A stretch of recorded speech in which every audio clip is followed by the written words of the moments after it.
Claire stood by the window of her small, worn-down room, one hand on her belly, the other clutching the thin curtain as the late Chicago rain whispered against the glass. The city below was a sea of headlights and distant sounds, the world moving on, indifferent to her private revolution. Twins. Two hearts beating inside her, two lives forming quietly in the darkness of her solitude. For the first time in months, she wasn't thinking of Evelyn Whitmore's cold words or Gavin's silence. She thought only of the tiny flickers she'd seen on that ultrasound screen, the proof that even in the ruins of her life, something beautiful had taken root. But reality never stayed kind for long. The next few weeks were harder than she imagined. The morning sickness grew relentless, the fatigue overwhelming. Yet Claire kept working, her body aching through long hours at the coffee shop. She wore loose sweaters to hide her growing belly, afraid that the manager might notice and fire her. The place had no tolerance for complications, as they called them. She'd seen it happen before, a young waitress dismissed because pregnancy was bad for business. So Claire learned to smile through nausea, to scrub dishes until her fingers burned, and to whisper encouragement to herself during quiet moments. Every night, she'd return to her room, sit on the bed, and whisper to the twins inside her. "You're my reason," she'd say softly. "You're why I'll never give up." When the months rolled on, Claire finally had to face the truth: she couldn't keep her secret forever. Her belly began to show, and her energy waned. The small tips she earned from regular customers weren't enough anymore. One morning, after nearly collapsing during her shift, her coworker, a kind middle-aged woman named Ruth, caught her arm. "Claire, honey, you can't keep doing this," Ruth said, eyes filled with concern. "You need to rest. You need proper care." Claire smiled weakly. "I can't afford rest." But Ruth didn't give up. She offered Claire a lifeline: a friend of hers, an older widow named Mrs. Granger, who occasionally rented small basement apartments in her house for low-income women. "It's not fancy," Ruth had warned. "But it's clean, safe, and she won't charge you much." Claire met Mrs. Granger a week later. The old woman had kind eyes and a warm voice. Her small home on the outskirts of the city felt like a world away from the noise and chaos of downtown. The basement apartment was simple: one small bedroom, a kitchenette, and a shared bathroom. But it had one thing Claire hadn't felt in a long time: peace. When Claire moved in, Mrs. Granger handed her a cup of tea and said, "You remind me of my daughter." Life didn't treat her kindly either. "But you have strength in your eyes. You'll be all right." That night, for the first time since she'd left the Whitmore mansion, Claire slept without fear. She dreamed of her babies, two little faces laughing in sunlight, free from the shadows of Evelyn Whitmore's cold empire. Back in New York, life at the Whitmore mansion continued as if Claire had never existed. Evelyn Whitmore was pleased with herself. The house gleamed again, her son's focus restored, or so she believed. She had removed what she called a distraction from her family's path. Gavin, however, was far from whole. Though he never spoke of Claire, the silence of her absence haunted him. Every morning when he woke, the empty space beside him burned like a wound that refused to heal. He tried to bury himself in work, taking over new projects, expanding the Whitmore investments overseas, but none of it filled the void. His friends noticed the change: the once lively, sharp-tongued air had grown quiet, distant, hollow. And though Evelyn told herself she had done the right thing, even she sensed something in her son was breaking. One evening, Gavin returned from the office earlier than usual. He found Evelyn in the drawing room, arranging flowers as she often did when she wanted to appear calm. "Mother," he said, his voice low, "do you ever think about what we did?" Evelyn paused, pruning shears in hand. "We," she repeated, arching an eyebrow. "Yes," Gavin said, walking to the window. "Claire didn't deserve that. The way things ended, it wasn't fair." Evelyn's tone was measured, but her eyes hardened. "Fairness, Gavin, is a luxury for those who can afford to lose. You're a Whitmore. We don't play by feelings. We play by legacy." He turned to her, his jaw tightening. "Legacy isn't everything, Mother." She smiled faintly, cutting a stem. "It is when your name is Whitmore." He left the room before she could continue, and Evelyn's expression lingered between irritation and unease. For the first time, a small, uninvited thought crept into her mind. Had she gone too far? She dismissed it quickly. Regret, like emotion, was weakness, and Evelyn Whitmore had no room for that. 2 years passed. Chicago's harsh winters came and went. The twins' boys, born on a gray morning in early February, had changed everything. Claire named them Liam and Lucas. From the moment she held them, she felt something awaken inside her, something fierce and unbreakable. Life was still hard. The nights were sleepless, and the bills endless. But Claire didn't care. When she looked into those identical faces, she saw purpose. Every giggle, every cry, every tiny grasp of her finger reminded her that she wasn't broken, she was reborn. Mrs. Granger became a grandmother figure to the boys, watching them when Claire worked and helping her with what little she could. The small apartment filled with laughter, the kind that echoed warmth into cold corners. Claire took small freelance jobs, designing invitations, doing online work, anything that let her stay close to the twins. Slowly, she built a life, modest but her own. On Sundays, she'd take the twins to a nearby park. There, she'd sit under the tall oak trees and watch them toddle around, their golden curls glinting in the sunlight. Every now and then, she'd catch someone staring. Strangers often remarked how striking the boys were. They look like little angels, people would say. Claire would smile, though inside she always thought of Gavin. The resemblance was undeniable. The same gray-blue eyes, the same dimple when they smiled. Sometimes, in quiet moments, she wondered if fate would ever let their paths cross again. Across the coast, fate was already stirring. Gavin Whitmore stood before a mirror, adjusting his tie before heading to a charity gala. His reflection was immaculate, the image of success. But his eyes betrayed something else. Behind the polish, the control, lay exhaustion. He hadn't remarried. Evelyn had tried introducing him to women from suitable families, but none interested him. The truth was simple: Gavin couldn't love again. He had tried to move on, to bury Claire's memory beneath ambition and duty, but it lingered like a ghost. He thought of her more often than he admitted.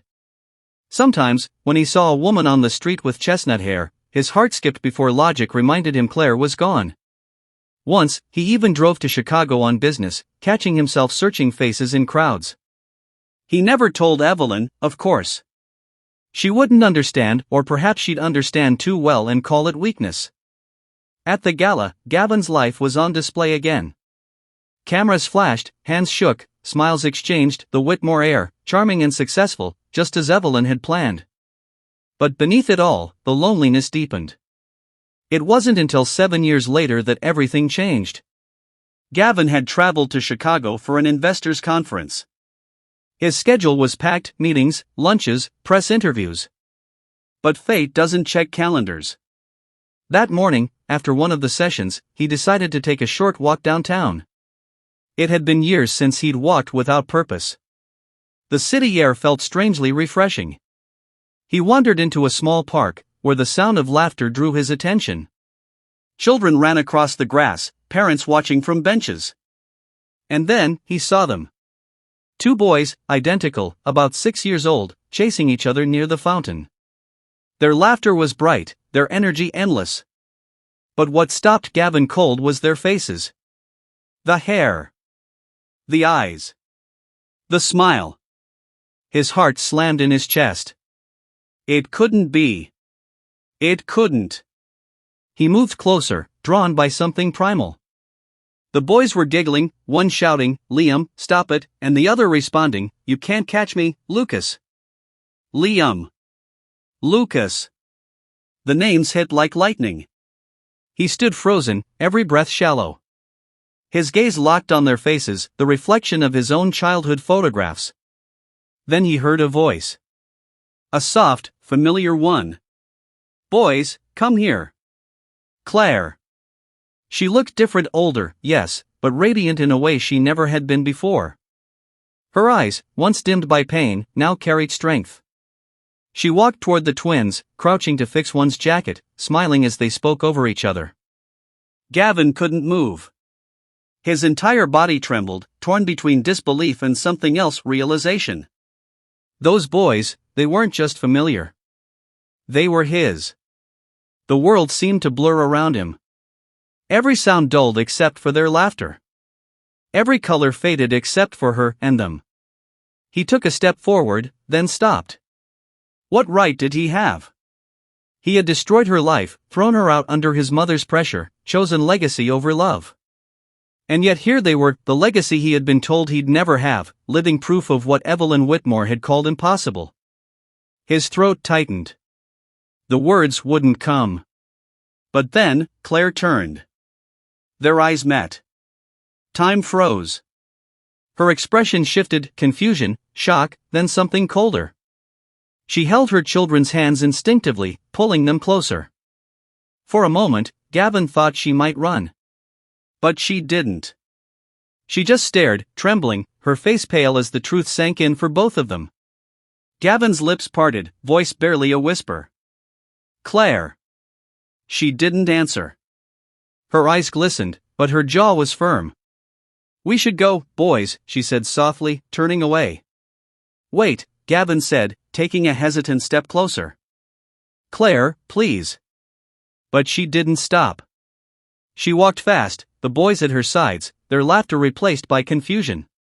By the time Gavin found his voice again, she was gone, swallowed by the city crowd. He stood there, heart pounding, mind spiraling. Twins. His twins. His sons. And suddenly, everything Evelyn Whitmore had built, the mansion, the fortune, the legacy, felt like ashes. That night, Gavin couldn't sleep. He sat in his hotel room, replaying every second of what he'd seen. The resemblance was undeniable. No test could prove what his heart already knew. Those were his children. Claire's and his. He thought of how she must have struggled, how she'd been alone while he buried himself in silence. He thought of his mother, the architect of all their misery. And for the first time in his life, Gavin Whitmore felt pure, consuming rage toward Evelyn. The next morning, he made a decision. He would find Claire. No matter what it took. But he didn't know fate had only just begun its cruel game. Because Evelyn Whitmore would not let her perfect empire crumble easily. And the truth that Claire carried, the truth of the Whitmore twins, was about to turn every piece on the chessboard upside down. Gavin Whitmore couldn't forget the sight of them, two boys with his eyes, his smile, his very blood running through their veins. That image clung to him like a ghost, haunting his every breath. He'd spent the entire night pacing his suite at the Armitage Hotel, blinds half-drawn, tie discarded, mind spinning through fragments of memories, the nights Claire had cried alone, the way he had walked out without a word, the look on her face when he'd said it was over. He'd destroyed her, and she'd still found a way to rise. Now, 7 years later, she'd built something he could never buy, never fake, never force, a family. His family. By dawn, the restless energy inside him had turned into resolve. Gavin Whitmore, for the first time in his life, didn't want to be a Whitmore. He wanted to be a man, Claire's man, his son's father. But he also knew that finding her again wouldn't be simple. He didn't even know where she lived, how she survived, what she'd endured after Evelyn's quiet exile. Chicago was a massive city, and she'd vanished completely from the upper circles years ago. Still, he wasn't about to give up. He had spent years letting others make his choices, his mother, the business, the legacy. Not this time. He showered, dressed, and called his assistant, Daniel. Cancel my meetings, Gavin said curtly. Sir? You've got the investor brunch Ann. I said cancel them, Daniel. Gavin's tone left no room for debate. And book me a car. I need someone local, someone who knows this city well. I'm looking for someone. Someone? Daniel hesitated. A client? Gavin's silence stretched. No, he said finally. Someone I should never have lost. Chicago was alive that morning, the streets buzzing with the rhythm of late commuters and distant horns. Gavin sat in the back of a black sedan, his thoughts swirling as the city passed by. He started with the park, the place where he'd seen them. He walked its paths, eyes scanning every corner as if she might appear again, as if fate might offer him one more miracle. She didn't. Instead, he found a vendor who remembered the woman with those two cute boys. Yeah, she comes here often, the vendor said, wiping his hands on a towel. Always on Sundays. Sits under that big oak near the fountain. The boys love chasing pigeons. Gavin's pulse quickened. Do you know where she lives? The man shook his head. No, sir. But there's a lady she talks to sometimes. Older, kind of motherly. She brings cookies for the kids. Might live nearby. That was something. A thread, thin, but real. For the next few days, Gavin searched. He drove through neighborhoods he'd never seen, places far removed from the world he came from. Brick houses, small grocery stores, laundromats buzzing with life. He spoke to shopkeepers, to the park attendants, to anyone who might have seen Claire. It was a humble grocery clerk who finally recognized the description. Claire, the woman said, her eyes brightening with recognition. Yes, she lives a few streets down, near Maple and 10th, with an older lady, Mrs. Granger, I think. She comes here for groceries every few days. Sweet woman, quiet but polite. And those boys, such angels. Gavin's chest tightened. Thank you, he whispered. He didn't drive there immediately. He sat in the car for a while, gripping the steering wheel, his mind split between longing and fear. What would he even say? How do you apologize for destroying someone's life? For abandoning her when she needed you most? When he finally stepped out, it was already late afternoon. The house was small, white-painted with blue shutters, the kind of place that whispered peace. He saw a tricycle in the yard, a small soccer ball, and tiny shoes by the porch. He stood at the gate, frozen. Then the door opened. Claire stepped out, her hair pulled back, wearing a simple sundress that caught the breeze. She was holding a grocery bag, her posture graceful but wary. When she really saw him standing there, the color drained from her face. Her hand tightened around the bag. Gavin, she breathed, disbelief and fear tangled in her voice. Claire, he took a step forward, his voice trembling. Please, just hear me out. She shook her head instantly. No. You shouldn't be here. I had to see you, he said. I saw the boys. Her eyes flashed. You don't get to talk about them. They're mine, aren't they?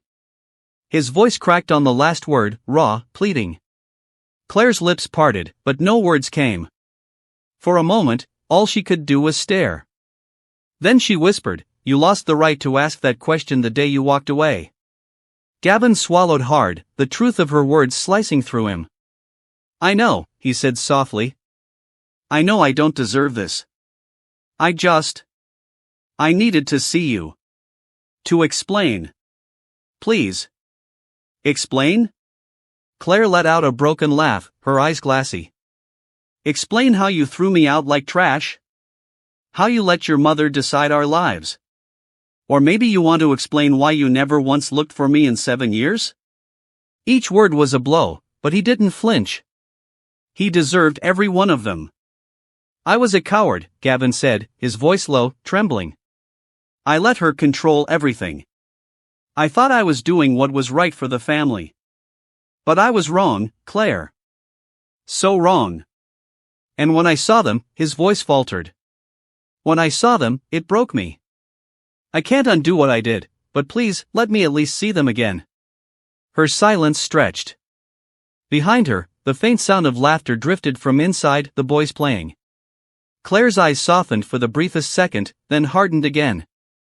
They don't know you, Gavin, she said quietly. To them, you're nobody. And I won't let you walk in and confuse their world just because you suddenly feel guilty. Claire, please. No, she snapped. You don't get to fix your conscience by ruining their peace. They're happy. We're happy. He stood there, defeated, every muscle tense with regret. Then just tell me one thing, he said, voice trembling. Are they my sons? Claire's gaze faltered. For a moment, she looked at him with something close to sorrow. Then, softly, she said, You already know the answer. And she closed the door. That night, Gavin drove aimlessly through the city. He didn't remember the streets, the turns, just the ache. Every word Claire said replayed in his mind. You lost the right. He returned to the hotel long after midnight, shoulders heavy with despair. But something inside him had shifted. For years, he'd lived under Evelyn's control. For years, he'd been her puppet. Not anymore. If he had to fight for Claire, for his sons, he would. And the first battle would begin at home. When Gavin's private jet landed in New York the next morning, the mansion awaited him like a gilded cage. Evelyn sat in her sunroom, sipping tea, unaware that the empire she'd built on control was about to crack. Good morning, darling, she said as Gavin entered. You're back early. How was Chicago? Revelatory, he said coldly. She smiled, mistaking his tone for fatigue. I'm glad. I told you a change of scene would do you good. Now, about the donor's dinner. Mother. Evelyn stopped mid-sentence. There was something in his voice she hadn't heard in years, steel. He walked closer, his expression unreadable. You remember Claire, don't you? Her fingers froze around the teacup. Of course. Why? I saw her, he said flatly. In Chicago. Evelyn's face remained still, but her eyes flickered, the faintest ripple of unease. You what? She has children, mother. His voice grew harder. My children. The cup trembled slightly in her hand before she set it down with deliberate calm.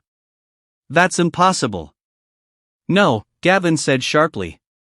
What's impossible is that I believed you. What's impossible is that I let you destroy the only real thing I ever had because you couldn't stand the idea of losing control. Evelyn stood, her tone icy. You're being dramatic. How can you even be sure they're yours? 7 years, Gavin. Do you really think she sat around waiting for you? He stepped forward, eyes blazing. Because they look exactly like me. Because they have my eyes, my face, my blood. I don't need a test to know, mother. Her composure cracked for the briefest instant, then she recovered. Even if that's true, what do you plan to do? Bring her back? Parade her in front of society after all this time? You'd ruin everything this family has built. Gavin stared at her, stunned. Everything you built, you mean? The house. The money. The illusion of perfection. But none of it matters, mother. None of it ever did. Evelyn's voice rose, sharp as glass. You think you can defy me? After everything I've done for you? Done to me, Gavin shot back. You didn't raise a son, you bred an heir. And you were so obsessed with legacy that you made me destroy my own happiness. For the first time in his life, Evelyn was speechless. Gavin's voice softened, but it carried the weight of finality. I'm going back to Chicago. I'm going to make things right. And if you try to interfere. She straightened, her tone venomous. Don't you threaten me, Gavin. I'm not threatening you, he said. I'm warning you. Stay away from Claire and the boys. He turned and walked out, the echo of his footsteps cutting through the still air. Evelyn stood motionless, trembling, not from fear, but fury. Her perfect game, her flawless plan, was unraveling. And she wasn't about to let that happen. 3 days later, in Chicago, Claire sat in Mrs. Granger's kitchen, folding small shirts, the air warm with the scent of baked bread. She was quieter than usual, distracted. Mrs. Granger noticed. You all right, dear? Claire hesitated. Gavin found me, she said finally. The older woman froze. What? He came here. Said he saw us in the park. He knows about the boys. Oh, Claire, Mrs. Granger sighed. What did you tell him? That he doesn't belong in our lives anymore. Mrs. Granger placed a gentle hand on hers. Do you really believe that? Claire looked down, eyes filling. I want to. But when he looked at me, I saw the man I married, not the one who left. And that scares me more than anything. The conversation was interrupted by the ring of the doorbell. Claire frowned. Who could that be? She opened the door and froze. Evelyn Whitmore stood there. Her gray eyes swept over Claire like a blade, assessing, calculating. "You've made quite a life for yourself," she said smoothly. "Though I must admit, this is far humbler than what I imagined." Claire's breath caught. "What are you doing here?" "I think you know," Evelyn said, stepping forward uninvited. "Gavin came home talking nonsense. About children. About you. I came to see for myself. You need to leave." Evelyn smiled coldly. "I will. Once I confirm the truth." As if on cue, small footsteps echoed from the hallway. Liam and Lucas peeked in, curious. "Mommy, who's that?" Evelyn's gaze shifted to them, and for the first time in her life, Evelyn Whitmore looked shaken. The resemblance was undeniable. Her lips parted, but no sound came. Claire stepped protectively in front of them. "You've seen enough." Evelyn's voice was barely a whisper. "They're his." "Yes," Claire said fiercely. "And you'll never have them." Evelyn's composure snapped back like armor. "We'll see about that." She turned and left without another word, the door slamming behind her, leaving Claire trembling, heart pounding. She knew then that the war she'd escaped years ago had found her again. And this time, she wasn't alone. She had two reasons to fight back, two little hearts who carried her courage and his blood. The door slammed shut behind Evelyn Whitmore, leaving a trail of perfume and poison in its wake. Claire leaned against the frame, her hands trembling, her breath coming shallow. It wasn't fear, not anymore. It was fury. The kind that builds quietly, like thunder gathering before a storm. Mrs. Granger moved to her side, voice low but steady. "Child, that woman means trouble." Claire nodded, her throat tight. "She looked at my sons like they were trophies. Not boys. Not people. Just trophies she lost." Mrs. Granger's face softened with quiet wisdom. "That kind of woman doesn't lose easy. You best prepare yourself." Claire stared at the closed door, her heart aching. She'd worked for 7 years to build peace, to raise her sons in a world untouched by the Whitmore name. But that world was cracking now, one look from Evelyn had made sure of that. And yet, even as fear whispered at the edge of her mind, another truth echoed louder: "She won't take them from me." Evelyn didn't speak during her entire flight back to New York. The private jet hummed around her, a cocoon of luxury that felt, for once, like a prison. Her manicured fingers clenched around a glass of wine as she replayed what she had seen to two boys, mirror images of her son. The perfect legacy she'd built, the dynasty she'd guarded, it was bleeding out in a Chicago suburb. When the jet landed, her driver was already waiting. She slid into the back seat without a word.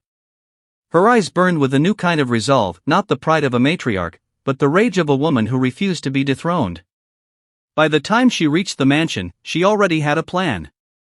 Gavin was in his study when she entered, unannounced. He didn't look up from his laptop until her perfume reached him, jasmine and power, the scent of his childhood nightmares. He sighed. "I told you not to interfere, Mother." "I went to see her," Evelyn said coldly. Gavin's head snapped up. "You what?" "She's living like some schoolteacher. Baking bread and folding laundry while raising your children in mediocrity." He slammed his fist on the desk. "Enough." But Evelyn didn't flinch. "No, you'll hear me. You think this is about love? It's about reputation. Those boys are Whitmore's, Gavin. Their existence changes everything: inheritance, stock control, press relations. If the media finds out, do you realize what kind of scandal this could be?" He rose slowly, his voice low and deadly. "I don't care." "You should care." Evelyn snapped, her voice slicing through the air. "Because this family's name is all you have left. Without it, you're nothing." He stepped closer, eyes burning. "You've spent your whole life protecting that name, and look where it got us. A house full of ghosts and lies." Evelyn's jaw trembled for a fraction of a second, the smallest crack in her armor. Then she straightened. You can hate me all you want, but I'll be damned if I let those children grow up outside this family. They belong here. They belong with their mother, Gavin said firmly. Evelyn's smile was cold. You'll change your mind once I'm done. What are you planning? But she was already walking away. By the following week, the war had begun quietly, with the kind of elegance only the wealthy could afford. Evelyn started with lawyers. She had 2 on retainer by Monday, 3 by Wednesday, all discreet, all specialized in family law and custody restructuring. Her argument was simple and ruthless: Gavin's children deserved a proper future, under the guidance of the Whitmore estate. The fact that Gavin himself hadn't agreed yet was, in her eyes, a mere technicality. Then she called the press. Not directly, she would never risk her name. But she whispered to a gossip columnist about a hidden family scandal involving a powerful billionaire and a mysterious woman from his past. By Friday, the tabloids were buzzing. Whitmore heir hides secret children in Chicago. Gavin saw the headlines before his morning coffee and felt his stomach drop. His phone exploded with calls: investors, board members, journalists. He didn't need to ask who was behind it. He dialed his mother's number, his voice shaking with rage. What did you do? I protected you, Evelyn said smoothly. Now, whether you like it or not, the truth is out. She'll have to face it. You exposed my sons. They're Whitmore's, she said coolly. The world deserves to know them. He ended the call, chest heaving. His next flight was to Chicago. Claire sat frozen at the kitchen table, the newspaper spread before her. Her hands trembled so badly that the coffee spilled over the edge of the cup. The boys were still asleep upstairs. Her name wasn't mentioned in the article, just phrases like former lover and mother of his heirs. But the damage was done. Neighbors whispered. Strangers slowed their cars when they passed the house. Mrs. Granger looked at her with deep worry. They won't stop now, child. Not till they get what they want. I won't let them, Claire whispered. That was when the knock came. She opened the door to find Gavin standing there, eyes haunted. I swear to you, Claire, he said, voice shaking. I didn't do this. I know who did, she said bitterly. Your mother. He nodded. And I'll stop her. I promise. But Claire's expression hardened. Promises don't mean much, Gavin. You made them before. He took a step closer. This time, I mean it. Something in his voice made her pause: desperation, sincerity, maybe even love. She wanted to believe him. God help her, she did. But the walls she'd built were high. She crossed her arms. What exactly are you going to do? Take control of my life again, he said. And make sure Evelyn never touches you or the boys. She almost laughed. You can't just declare war on your own mother. He looked her dead in the eyes. Watch me. 2 weeks later, the war spilled into the boardroom. The Whitmore Corporation's quarterly meeting was supposed to be routine: numbers, projections, another speech about legacy. But when Gavin walked in wearing a storm-colored suit and an expression that could freeze fire, the room went silent. At the head of the table, Evelyn sat composed, flanked by old board members who had known Gavin since he was a boy. Mother, he said evenly. Gentlemen. I'm making some changes. She arched a brow. Changes? He placed a folder on the table. Effective immediately, I'm assuming full control of all family trusts and personal assets, including the Chicago holdings. Evelyn's voice sharpened. You don't have the authority. I do now. He turned to the board. As of this morning, I've bought out the minority shareholders. The company is mine.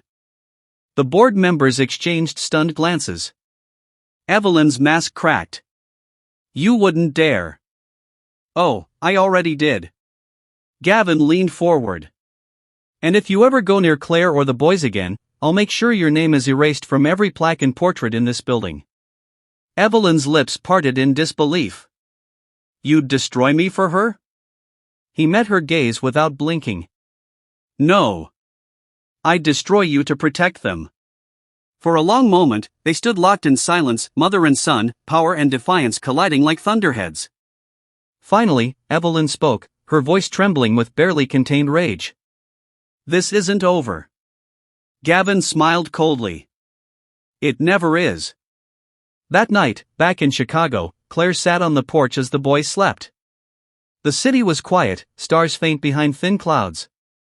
She didn't hear the car pull up until the engine cut. Gavin stepped out, tie loosened, exhaustion etched into his face. You look like you've been through war, she said softly. I have. He sat beside her, eyes fixed on the dark street. But I won today. She turned to him. How? I took everything back from her. The company. The assets. She can't touch us anymore. Claire looked at him, searching his face. For the first time in years, he didn't look like the ruthless Whitmore heir, he looked like the man she'd fallen in love with. Why are you really here, Gavin? She whispered. He met her gaze. Because I can't undo the past, but I want to earn a place in your future. In their future. Tears stung her eyes, but she blinked them away. It's not that simple. I know, he said. But I'll wait. I'll prove it. For a moment, silence wrapped around them, soft and fragile. Then Claire exhaled slowly. If you want to be part of their lives, you start with honesty. No gifts, no lawyers, no grand gestures. Just you. Be here. Every day. Be their father. He nodded. I will. And for once, Claire believed him. But across the city, in a penthouse filled with glass and shadows, Evelyn Whitmore stood by the window, watching the skyline burn with night lights. Her reflection in the glass looked older, harder. Her empire was slipping, her son was gone, her control shattered. But her voice, when she spoke to the man on the phone, was calm and cold. Do it quietly, she said. If she won't come willingly, we'll take the boys. Back in the little White House, Claire checked on her sons one last time before bed. Liam mumbled in his sleep, clutching his stuffed lion. Lucas snored softly beside him. She kissed their foreheads, whispering, "No one will ever take you from me." Outside, in the street below, a black car idled for a few moments, then drove away.